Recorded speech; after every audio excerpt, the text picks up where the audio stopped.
मजहब के लोग इस्तेमाल कर रहे हैं, तो फिर सनातनी हिंदुओं के मंदिर पे चढ़ने वाला पैसा जिसका सालाना कलेक्शन 10 लाख करोड़ है, कितने हिंदूवादियों ने इस इशू को उठाया कि भाई हम किसी का हक नहीं मार रहे, किसी के खिलाफ कुछ नहीं कह रहे, जब सब बराबर है तो ये मेरा 10 लाख करोड़ रुपया सालाना सरकार क्यों ले जाती है? क्या सनातनी हिंदू समाज में ब्राह्मण का बेटा गरीब नहीं है? क्या ठाकुर का बेटा गरीब नहीं है? क्या दलित का बेटा गरीब नहीं है? क्या अहीर का बेटा गरीब नहीं है? क्या दलित और लोधे का बेटा गरीब नहीं है?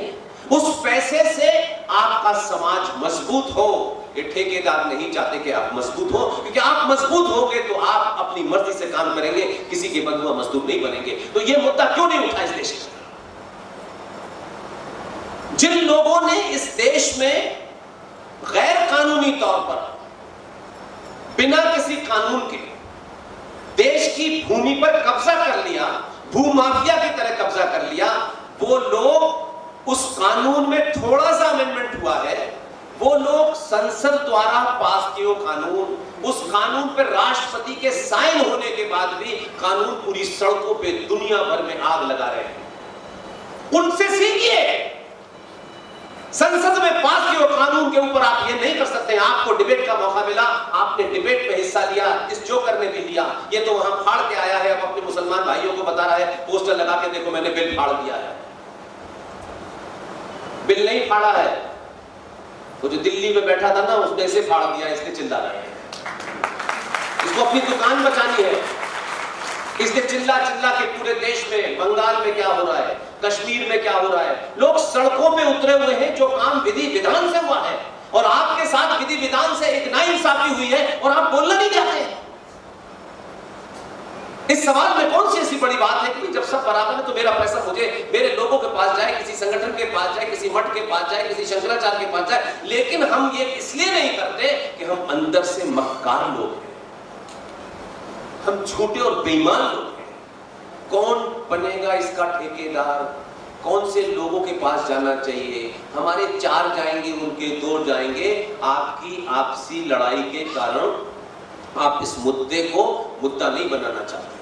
मैं वक्फ बोर्ड का मुद्दा जो 16 साल पहले उठाया था, उसके बाद अभी जम्मू से लौटा हूं और जम्मू के बाद मेरे निशाने पर यही मुद्दा है कि भारत के सनातनी हिंदू मंदिरों पर जो पैसा चढ़ता है, जिसका अप्रोक्सीमेट पूरे देश के अंदर जो अलग अलग अध्ययन करके डाटा इकट्ठा किया गया है, वो 10 लाख करोड़ सालाना का है। ये 10 लाख करोड़ सनातनी हिंदुओं का पैसा है, वो जैसे चाहे वैसे खर्च करें, सरकार इसे नहीं ले सकती। इस मुद्दे को चलाए और इसमें ब्राह्मण, ठाकुर, बनिया, अगड़ा, पिछड़ा सबका स्वार्थ होना चाहिए। ये ऐसा नहीं है किसी एक जाति का पैसा है, किसी एक का नहीं है।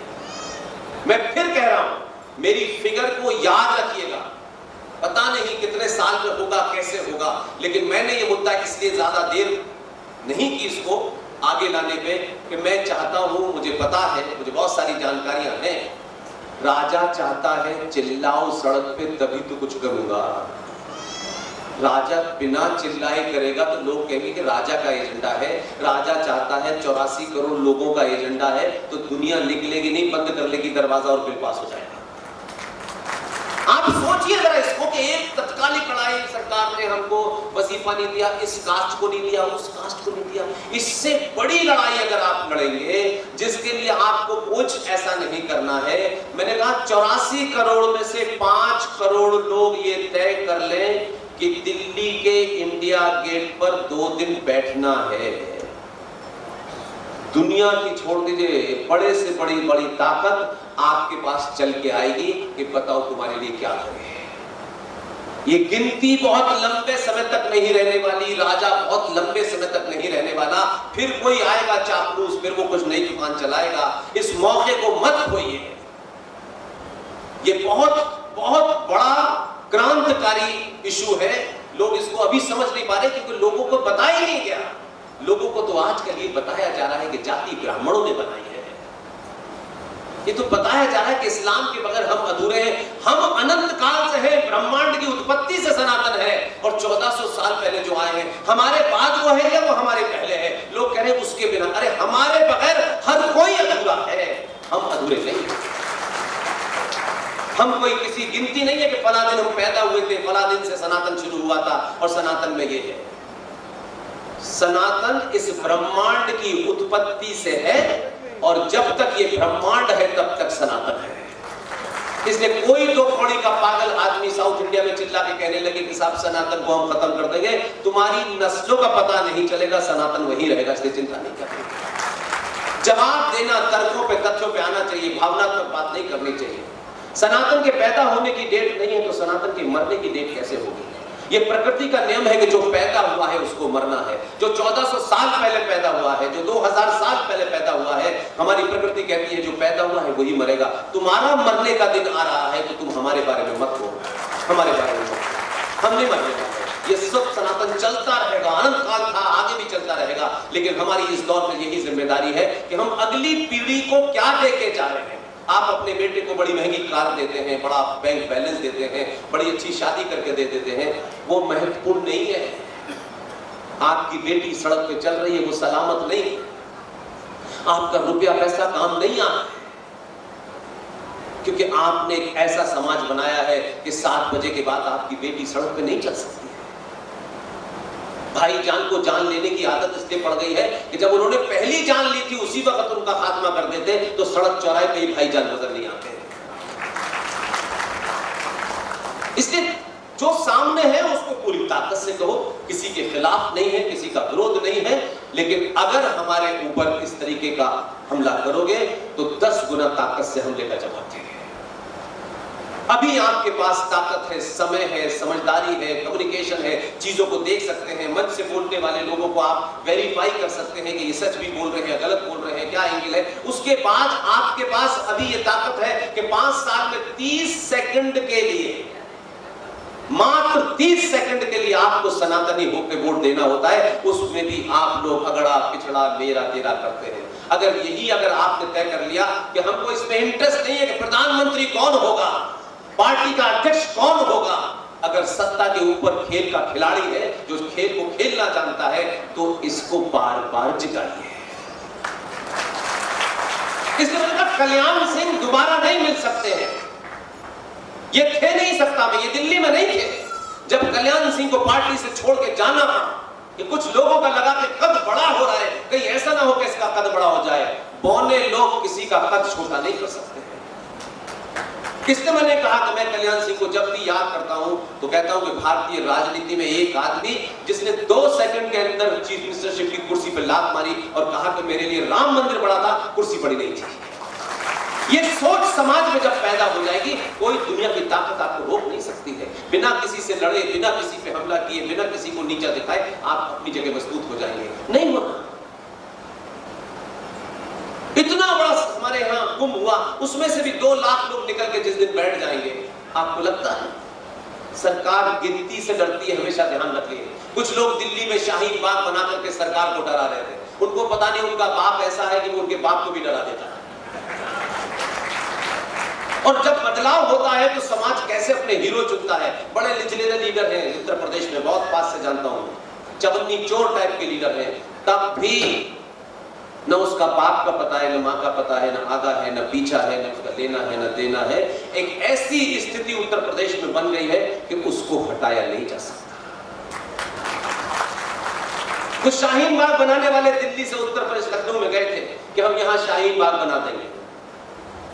शाहीन बाग नहीं बना।